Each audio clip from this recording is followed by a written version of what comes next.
রাধে রাধে। আজ আমরা শুনব যোগিনী একাদশীর ব্রত কথা ও যোগিনী একাদশীর ব্রত মাহাত্ম্য।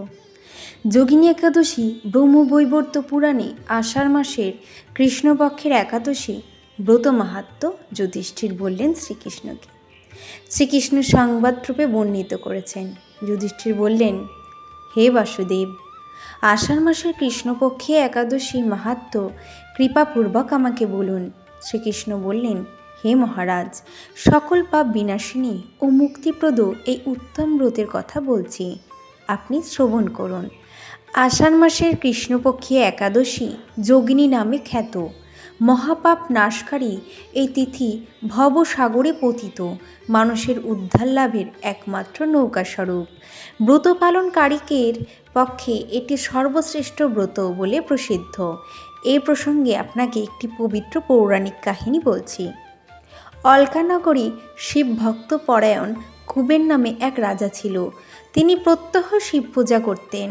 তার হেমমালী নামে একজন মালী ছিল। প্রতিদিন শিব পুজোর জন্য মানস সরোবর থেকে সে ফুল তুলে যক্ষরাজ কুবেরকে দিত। বিশালাক্ষী নামে হেমামালীর এক পরমা রূপবতী পত্নী ছিল। সে তার সুন্দরী পত্নীর প্রতি অত্যন্ত আসক্ত ছিল। একদিন সে তার স্ত্রীর প্রতি কামাসক্ত হয়ে রাজভবনে যাওয়ার কথাও ভুলে গেল।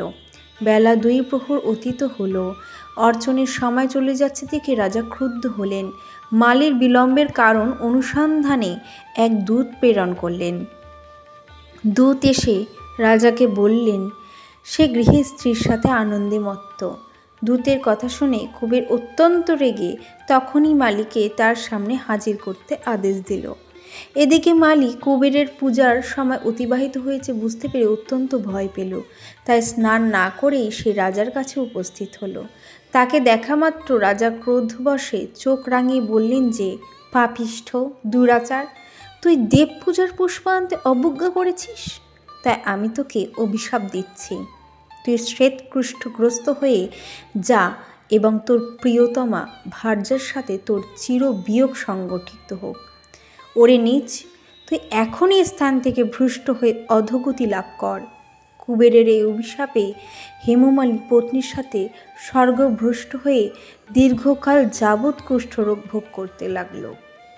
রোগের যন্ত্রণায়, দিন বেদনায় বহু কষ্টে সে জীবনযাপন করতে লাগল। কিন্তু দীর্ঘদিন মহাদেবের অর্চনের ফুল সংগ্রহের সুকৃতির ফলে সে শাপগ্রস্ত হয়েও বৈষ্ণব শ্রেষ্ঠ শিবের বিস্মরণ হয়নি। একদিন হেমমালী ভ্রমণ করতে করতে হিমালয়ে শ্রী মার্কণ্ডেয় ঋষির আশ্রমে উপস্থিত হল। কুষ্ঠরোগে পীড়িত সপত্নী হেমমালীকে দর্শন করে শ্রী মার্কণ্ডেয় তাকে জিজ্ঞাসা করলেন, তুমি কার অভিশাপে এইরকম নিন্দনীয় কুষ্ঠরোগগ্রস্ত হয়েছ? সে উত্তর দিল, হে মুনিবর, রাজা কুবেরের আমি ভৃত্য ছিলাম। আমার নাম হেমমালী। আমি প্রত্যহ মানস সরোবর থেকে ফুল তুলে শিব পূজার জন্য রাজাকে দিতাম। কিন্তু দুর্ভাগ্যক্রমে একদিন স্ত্রীর মনোরঞ্জন হেতু কামাসক্ত হওয়ায় সেই ফুল দিতে বিলম্ব হয়। রাজার অভিশাপে এই রকম দুর্দশাগ্রস্ত হয়েছি। পরোপকারী সাধুগণের স্বাভাবিক কর্ম। হে ঋষি শ্রেষ্ঠ, আমি অত্যন্ত অপরাধী, কৃপা করে আমার প্রতি প্রসন্ন হন।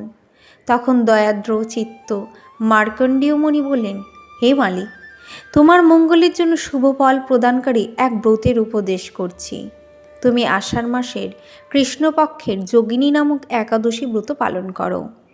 এই ব্রতের প্রভাবে তুমি অবশ্যই কুষ্ঠব্যাধি থেকে মুক্ত হবে। শ্রীকৃষ্ণ বললেন। ঋষির উপদেশ শ্রবণ করে হেমমালী তাকে প্রণাম জানালো। পরে অত্যন্ত আনন্দে ঋষির আদেশ মতো নিষ্ঠার সঙ্গে যোগিনী একাদশী ব্রত পালন করল। এইভাবে হেমমালী সমস্ত রোগ থেকে মুক্ত হলো ও পত্নীসহ সুখে জীবনযাপন করতে লাগলো। হে মহারাজ যুধিষ্ঠির, আমি আপনার কাছে এই ব্রত উপবাসের মহিমা কীর্তন করলাম। যারা একাদশী ব্রত পালন করেন, এদিন উপবাস করেন, যারা পুরনো পাপ থেকে মুক্তি পেতে চান, তাদের জন্য এই একাদশী পালন করা জরুরি। এর ফলে স্বাস্থ্যও ভালো থাকে। এদিন বিষ্ণু মন্ত্র, বা বিষ্ণু সহস্রনাম জপ করতে হয়। বলা হয় যোগিনী একাদশী পালন করলে ৮৮ জন ব্রাহ্মণ ভোজন করানোর পুণ্য লাভ হয়। যে ব্যক্তি এই মহাপাপ বিনাশকারী ও পূর্ণফল প্রদায়ী যোগিনী একাদশীর কথা পাঠ ও শ্রবণ করে সে অবিচারেই সর্বপাপ থেকে মুক্ত হয়। এই তিথির গুরুত্ব। বাড়িতেই এই তিথি পালন করে লাভ করুন ১০ বছরের পুণ্যফল। এই একাদশী ভগবান বিষ্ণুর পাশাপাশি মহাদেবী লক্ষ্মীরও পুজো করতে পারেন। এই পুজোয় দক্ষিণমুখী শঙ্খগুলিতে জাফরান মিশ্রিত দুধ রাখুন এবং সেই দুধেই আরাধ্য ঈশ্বরের অভিষেক করুন। এই অভিষেক গোপালও খুব পছন্দ করেন। বাড়িতে গোপাল থাকলে এদিন গোপালকেও মাখন ও মিষ্টি দিয়ে পুজো দিতে পারেন।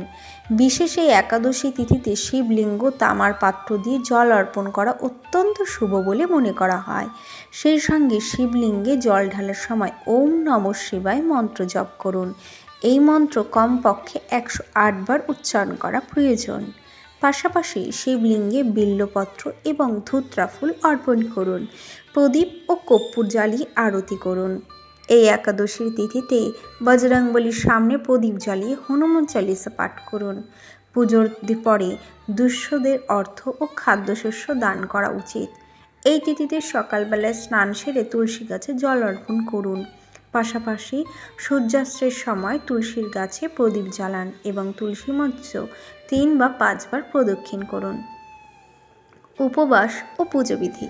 যোগিনী একাদশীর উপবাস একাদশীর ব্রহ্ম মুহূর্ত যেদিন থাকে সেদিন থেকে শুরু হয় অথবা দশমীর রাত থেকে শুরু হয়। দশমীর রাতে উপবাসে শুরু হলে ব্রহ্মচর্য পালন করা উচিত।